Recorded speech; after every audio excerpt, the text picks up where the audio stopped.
ഇതുപോലൊരു സ്ട്രോയും ഗ്ലാസ് എടുക്കാണ്ടാവും. അതുണ്ടെങ്കിൽ നമുക്കൊരു അടിപൊളി പെൻ ഹോൾഡർ ഉണ്ടാക്കിയാലോ. ഗ്ലാസ് തന്നെ വേണമെന്നൊരു നിർബന്ധം ഇല്ല, കാർബോർഡൊക്കെ മതിയാവും. എന്റെ പേരുടെ നനച്ചുള്ളി കഴിഞ്ഞപ്പോ എനിക്ക് കിട്ടിയ ഗ്ലാസ് ആണ് ഇത് എന്ന് വിചാരിച്ച് നിങ്ങളെ വീട്ടിൽ ഇപ്പോഴും ഉപയോഗിച്ചുകൊണ്ടിരിക്കുന്ന ഗ്ലാസ് എടുത്ത് ഇതുപോലെ ക്രാഫ്റ്റ് ചെയ്യണ്ടട്ടാ.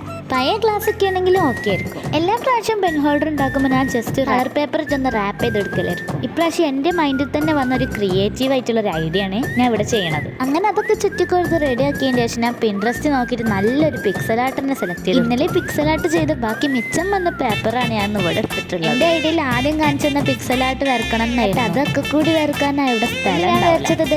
ഈ സ്ട്രക്ചർ ഉപയോഗിച്ചിട്ട് ആ അകത്ത് മറ്റേതിന്റെ കളർ കൊടുത്തു. ഞാൻ പറഞ്ഞത് വല്ല മനസ്സിലായി കാണുമ്പോൾ മനസ്സിലാവണില്ലേ? അതൊക്കെ പിന്നെ അത് കട്ട് ചെയ്തെടുക്കുക, എന്നും ചെയ്യണ മാതിരി അയിമാട് സ്റ്റിക്ക് ചെയ്ത്. ഇതാണ് എന്റെ വർഷങ്ങളായുള്ള വേറൊരു പെൻ ഹോൾഡർ. ഒക്കെ ചുരുട്ടിക്കുട്ടി ഞാൻ വലിച്ചെറിഞ്ഞിക്കണം. എന്നിട്ട് അതിലിട്ടിരുന്ന കളേഴ്സൊക്കെ ഞാൻ ഇതിലേക്ക് ആക്കിയത്. അപ്പൊ ഇതാണ് ഫൈനൽ റിസൾട്ട്. ഇഷ്ടമായി ഞാൻ പ്രതീക്ഷിക്കണം.